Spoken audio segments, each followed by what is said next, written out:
Welcome to intellectuals Avenue.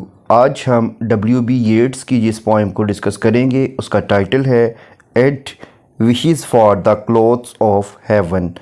और ये title इस तरह से भी आता है he wishes for the cloths of heaven, यानी एड की जगह ही का वर्ड भी यूज़ किया गया है। ये पोइम 1899 में W.B. येट्स के वॉल्यूम ऑफ पोइट्री यानी the wind among the reads में पब्लिश हुई और इसमें स्पीकर जो है वो एड है। ये पोइम 2 क्वार्टरेन्स पर कंसिस्टेड है। क्वार्टरेन का मतलब है 4 लाइंस पर कंसिस्टेड स्टैंजा। तो इस तरह से इस पोइम की टोटल लाइंस की स्ट्रेंथ है 8। पोइट कहता है had I the heavens embroidered cloths, अगर काश मेरे पास आसमान के कढ़ाई किए हुए कपड़े होते, and wrought with golden and silver light, जो सुनहरी और चांदी की रोशनी से मज़य्यन होते, डेकोरेटेड होते, the blue and the dim and the dark clothes, रात के नीले, मध्यम और तारीक कपड़े होते, ऑफ नाइट यानी रात के, एंड लाइट और रोशनी के, एंड द हाफ लाइट और नीम रोशनी के यानी मध्यम लाइट के कपड़े होते। I would spread the clothes under your feet, तो मैं वो कपड़े तुम्हारे कदमों के नीचे बिछा देता। बट आई बीइंग पुअर, लेकिन मैं गरीब होने की वजह से, हैव ओनली माई ड्रीम्स, सिर्फ़ और सिर्फ मेरे पास मेरे ख्वाब हैं।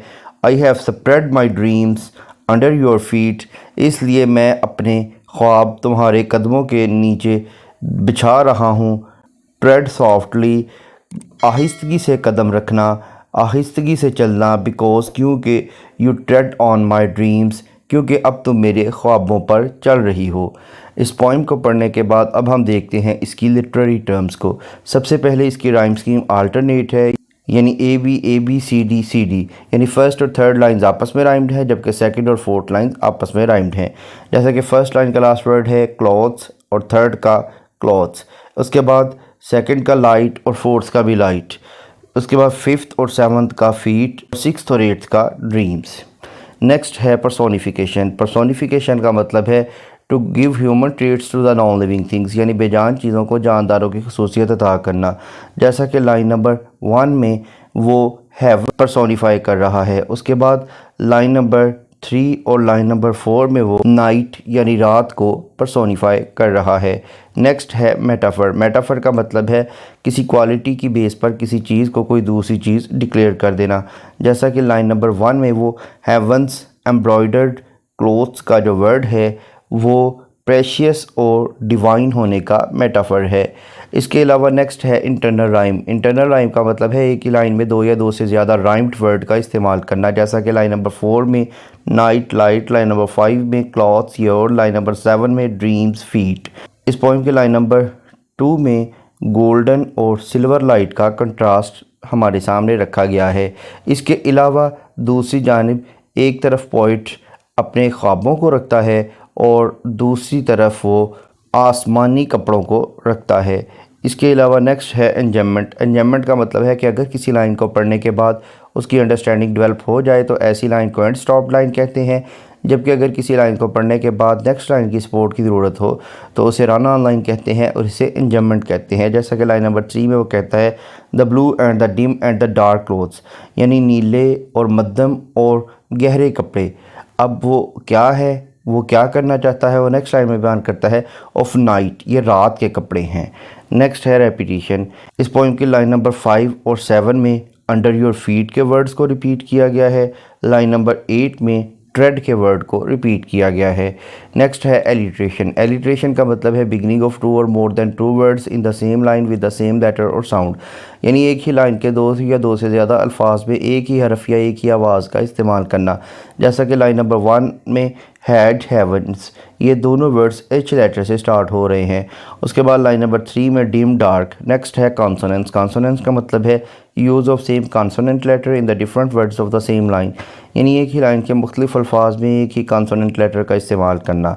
जैसा कि लाइन नंबर 2 में एंड रॉट और लाइट, इन दोनों में टी लेटर यूज़ हुआ है जो कि कॉन्सोनेंट है। उसके बाद लाइन नंबर 5 में स्प्रेड अंडर योर। नेक्स्ट है एसोनेंस। एसोनेंस का मतलब है use of same vowel letter in the different words of the same line, यानी एक ही लाइन के मुख्तलिफ अल्फाज में एक ही वावल लेटर का इस्तेमाल करना।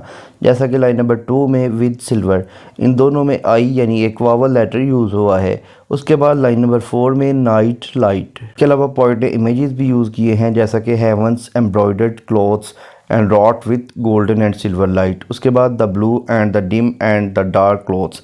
उसके बाद फीट। इसके अलावा पोइट ने बहुत ज़्यादा हाइपरबोली का भी इस्तेमाल किया है, यानी एग्जैजरेशन या बात को बहुत ज़्यादा बढ़ा चढ़ा कर बयान किया है। उसके बाद अगर हम इसकी टून को देखें तो वो बहुत ही जेंटल और विस्टफुल है। उसके बाद अगर हम इस पोइम के थीम्स को देखें तो इसमें लव और डिवोशन का थीम मिलता है, वल्नरेबिलिटी का थीम मिलता है, यानी जो पोइट है वो अपने आप को बहुत बेबस शो करता है। उसके बाद सेक्रीफाइस का थीम मिलता है, मटेरियल वेल्थ को स्पिरिचुअल रिचनेस के साथ कंपेयर किया गया है। फिर इसके बाद पावर ऑफ ड्रीम्स का थीम मिलता है। उसके बाद ह्यूमन जो इमोशंस हैं उसके शैटर होने का थीम मिलता है। उसके बाद अनरिक्वेटेड लव का थीम मिलता है, यानी कंडीशनल लव का थीम मिलता है। बायलेटरल या एकतरफ़ा मोहब्बत का थीम मिलता है। यहाँ पर यह पोइम कंप्लीट हुई। W.B. येट्स की दीगर पोइम्स को डिटेल में समझने के लिए इसी चैनल यानी इंटेलेक्चुअल्स एवेन्यू पर W.B. येट्स की प्लेलिस्ट को विज़िट करें, जिसका लिंक डिस्क्रिप्शन बॉक्स में मौजूद है। इसके अलावा जिन लिटरेरी टर्म्स का जिक्र किया गया है उन तमाम टर्म्स पर डिटेल्ड लेक्चर्स के लिंक भी डिस्क्रिप्शन बॉक्स में मौजूद है। Thank you for attending this lecture.